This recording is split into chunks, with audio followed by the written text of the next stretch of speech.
আপনার প্রিয় গাছগুলিকে বা ফসল শেষ করে দিতে পারে কুয়াশা। গাছের শত্রু কুয়াশা। কুয়াশা থেকে আপনার প্রিয় গাছগুলিকে রক্ষা করার সহজ উপায়। নমস্কার বন্ধুরা, গ্রিন গার্ডেনিং ফ্যামিলি ইউটিউব চ্যানেলে আপনাদের স্বাগত। সবাইকে আন্তরিক অভিনন্দন জানিয়ে শুরু করছি আজকের ভিডিও।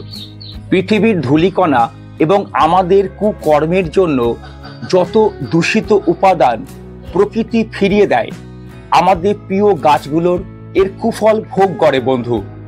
কুয়াশা গাছের কি কি ক্ষতি করে এবং আমরা গাছ এবং ফসলকে কুয়াশা থেকে অর্থাৎ ভূমির সংস্পর্শে থাকা মেঘমালা থেকে কিভাবে গাছকে রক্ষা করব, আজকের ভিডিওতে একেবারে জলের মতো পরিষ্কার হয়ে যাবে। ভিডিওটি যদি ভালো লাগে লাইক শেয়ার কমেন্টস করুন, বন্ধুদের কাছে শেয়ার করুন। এই ভিডিওটি ছাদ বাগানি কৃষক বন্ধুদের অবশ্যই উপকারে আসবে বন্ধু। কুয়াশা গাছের জন্য কি ক্ষতি করে এর তালিকা কিন্তু বেশ দীর্ঘ বন্ধু, তবে কিছু উপকারও হয়, সেটা একেবারে শেষের দিকে আমরা বলবো। অত্যাধিক কুয়াশা যখন কেটে যাবে, আপনার গাছগুলোকে পরিষ্কার জল দিয়ে ভালো করে স্নান করিয়ে দেবেন। কুয়াশা কিন্তু গাছের পক্ষে খুবই ক্ষতি করে, কারণ বর্তমানে যে কুয়াশাটা আমাদের পৃথিবীতে পড়ে, অর্থাৎ আমাদের মাটির সংলগ্ন যে কুয়াশাগুলো, সেই কুয়াশার মধ্যে ব্যাকটেরিয়া, জীবাণু, ছত্রাক থেকে শুরু করে বিভিন্ন ক্ষতিকারক উপাদান কিন্তু বর্তমানে প্রচুর লক্ষ্য করা যায়। অতীতের কুয়াশা আর বর্তমানের কুয়াশা কিন্তু এক নয় বন্ধু। তাই আমাদের গাছকে রক্ষা করার জন্য গাছকে খুব ভালোভাবে স্নান করিয়ে দিতে হবে, না হলে আপনার গাছ ক্ষতিগ্রস্ত হয়ে যেতে পারে। অতিরিক্ত কুয়াশার জন্য গাছে ছত্রাকের আক্রমণ হতে পারে। এই সময় কি করতে হবে? সপ্তাহে একদিন আপনাদের অবশ্যই 1 লিটার জলে 2 গ্রাম যে কোনো ফাঙ্গিসাইড মিশিয়ে গাছে দিতে হবে। সমস্যা হবে বন্ধু, যে সমস্ত গাছে ফলন অর্থাৎ ফল ধরে আছে, আপনি যে কোনো ছত্রাকনাশক কুয়াশার পরে কিন্তু দিতে পারবেন না।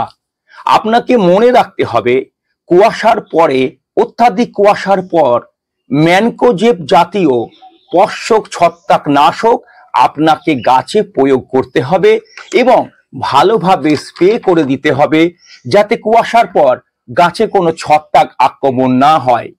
পর্ষক ছত্রাকনাশক অর্থাৎ ম্যানকোজেব উপাদানটা আছে এমন ছত্রাকনাশক যদি আপনি দোকানে গিয়ে বলেন, আপনাকে কিন্তু তারা দিয়ে দেবে। সেই ছত্রাকনাশকটা আপনি আপনার প্রিয় গাছ কিংবা ফসলে কুয়াশার পরে খুব ভালো করে স্প্রে করে দিন বন্ধু। অত্যাধিক কুয়াশার ফলে যে সমস্যাটা দেখা যায়, ব্যাকটেরিয়ার আক্রমণ হয়। আপনি ঘরোয়াভাবে যদি ছাদ বাগানি হন কিংবা আপনি বাগানে গাছ লাগান, আপনি কিছু ঘরোয়া টোটকা ব্যবহার করতে পারেন। কি করতে পারেন বন্ধু?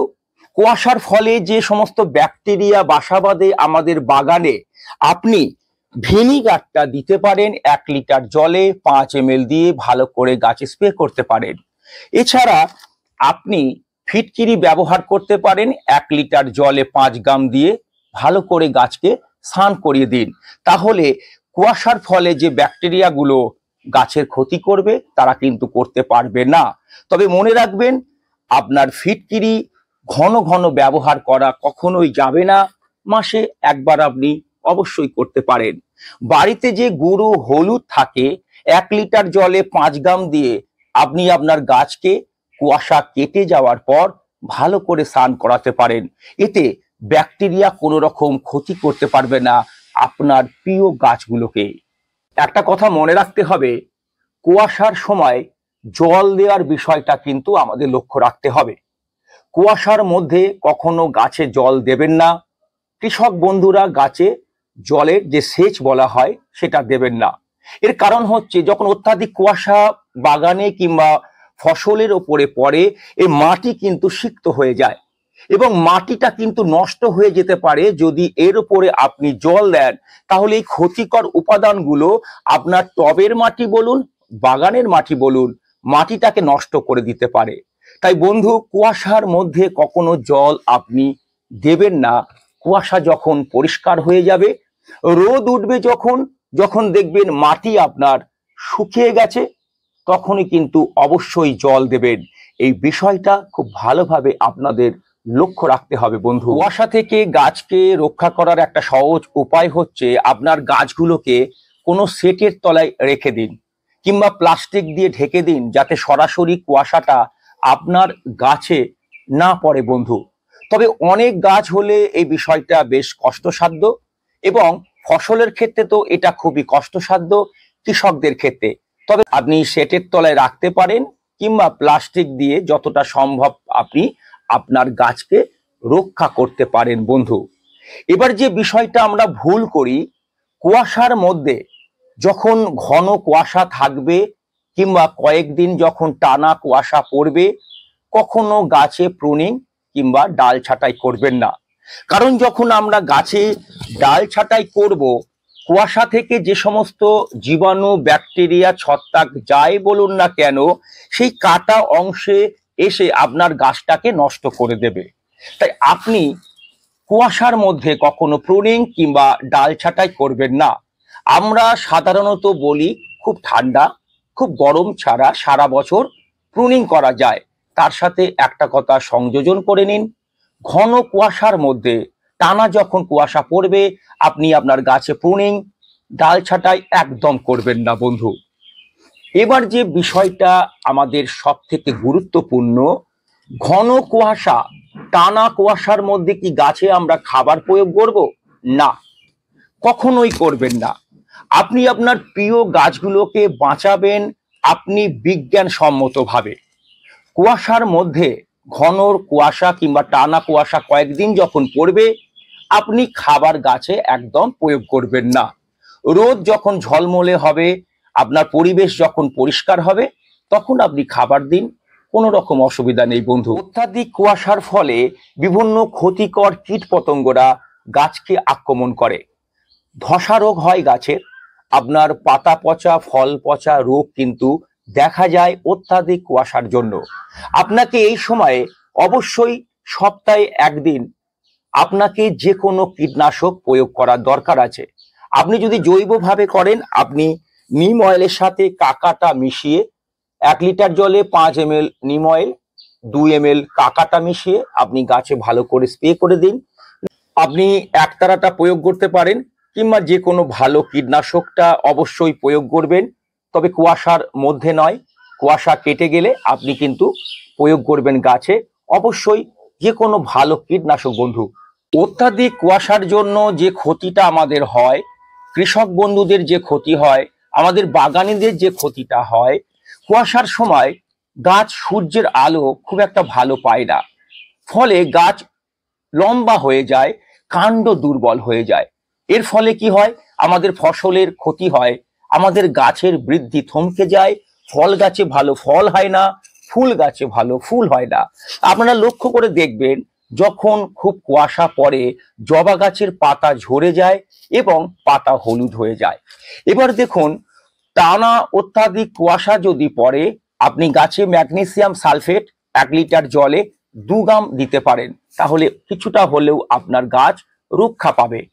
আর আপনি যদি ঘরোয়া কোনো টোটকা ব্যবহার করতে চান, আপনি কাবলি ছোলা ধোয়া জল কিংবা ডাল চাল ধোয়া জলটা আপনার প্রিয় গাছগুলোকে দিতে পারেন, তাহলে কিন্তু এই যে ক্ষতিটা হবে কিছুটা হলেও রিকভারি করতে পারবে।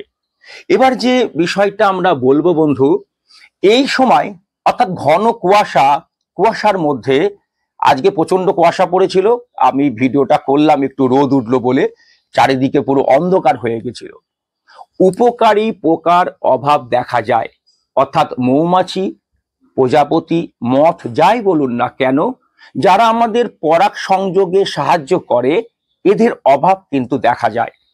এর থেকে মুক্তির উপায় কি? যদি আপনি কৃত্রিমভাবে পরাগ সংযোগ করাতে পারেন, গাছে অবশ্যই করাবেন। কিভাবে করতে হয় আমাদের একটা ভিডিও দেয়া আছে, যদি পারেন বন্ধু অবশ্যই দেখে নিতে পারেন। তবে এটা একটা বড় সমস্যা, ঘন কুয়াশা, দীর্ঘদিন কুয়াশা যদি থাকে, উপকারী পোকার অভাব দেখা যায়। এটা কিন্তু কৃষক বন্ধুদের কাছে খুবই একটা ক্ষতির সম্মুখীন হয়। এই পরিস্থিতি তৈরি হয় যখন ঘন কুয়াশা থাকে। এবার ঘন কুয়াশা যখন থাকবে, আপনারা কোনো চারা তৈরি করবেন না। কৃষক বন্ধুরা দেখবেন বীজতলা তৈরি করে। এতে কি হয়, ঘন কুয়াশা থাকলে সেই বীজতলার চারাগুলো ক্ষতিগ্রস্ত হয়। এর থেকে মুক্তির উপায় অর্থাৎ সমাধান কি, আপনি বীজতলাটাকে কোনো প্লাস্টিক দিয়ে উপরে ঢেকে দিন যতটা সম্ভব। আর ঘন কুয়াশার মধ্যে আপনি বীজতলা তৈরি করবেন না, তাহলে কিন্তু এই সমস্যাটা আপনার আসবে না বন্ধু। এবার দেখুন, আমি আগেই বলেছিলাম যে আজকের কুয়াশা কিন্তু অতীতের কুয়াশার মধ্যে পার্থক্য আছে। আজকের কুয়াশার মধ্যে যত রকম ক্ষতিকর উপাদান কিন্তু দেখতে পাওয়া যায়। ফলে কুয়াশা থেকে আপনার গাছকে অবশ্যই রক্ষা করতে হবে। মাটি নষ্ট হয়ে যায়, মাটিকে ভালো রাখার জন্য আপনাকে কি করতে হবে, ঘন কুয়াশা যখন কেটে যাবে মাটিটাকে ভালো করে আলগা করে দিতে হবে, যাতে বায়ু চলাচল করতে পারে, সূর্যের আলো ভেতরে প্রবেশ করতে পারে। এর ফলে কি হবে, মাটিটা আপনার কিন্তু ভালো থাকবে বন্ধু। কুয়াশা থেকে যে ক্ষতিটা আমাদের হয়, এই ক্ষতি পূর্ণ করা যায় না। তবে আপনারা যদি আমরা যেভাবে বললাম এইটা যদি কিছুটা হলেও আপনারা একটু করেন বন্ধু, তাহলে আপনার প্রিয় গাছগুলো ফসলকে কিন্তু রক্ষা করতে পারবেন কুয়াশার হাত থেকে। এবার দেখুন, আমি প্রথমে বলেছিলাম যে কিছু উপকারও হয়। দেখুন, ডাল জাতীয় গাছ, ছোলা, মুগ, মসুর, সর্ষে, এই সমস্ত গাছের খুব একটা কুয়াশাতে ক্ষতি হয় না। কারণ এই সমস্ত গাছের জলের পরিমাণ খুব কম লাগে। ফলে কুয়াশা থেকে মাটি যখন সিক্ত হয়ে যায়, তারা কিন্তু কিছুটা হলেও তারা জলের অভাবটা পূর্ণ করে ফেলে। আপনি গোলাপ গাছ বলুন, জবা গাছ বলুন, অ্যাডেনিয়াম থেকে শুরু করে সমস্ত গাছের কিন্তু ক্ষতি হলেও এই সমস্ত গাছগুলোতে কুয়াশা খুব একটা ক্ষতি করতে পারে না। তাই যে সমস্ত বন্ধু এই সমস্ত গাছগুলো লাগিয়েছেন, তারা কুয়াশা থেকে খুব একটা ভয় পাবেন না। ভয় কিছু নয় বন্ধু, একটু সাবধানতা, অবশ্যই সাবধানতা অবলম্বন করুন। প্রকৃতির নিয়ম মেনেই চলতে হবে। পড়ুক যত কুয়াশা, আমরা আমাদের বাগানকে সুন্দর করে তুলব, ফুলে ফলে সবুজ করে তুলব আমাদের স্বাদের বাগান বন্ধু। আশা করি ভিডিওটা আপনাদের ভালো লেগেছে। যদি ভালো লাগে লাইক, শেয়ার, কমেন্টস করুন, বন্ধুদের কাছে শেয়ার করুন। আর সম্ভব হলে আমাদের চ্যানেলটিকে সাবস্ক্রাইব করে আমাদের পরিবারের অন্তর্ভুক্ত হন বন্ধু। দেখা হবে খুবই শীঘ্রই এই রকম ভালো ভালো ভিডিও নিয়ে। নমস্কার।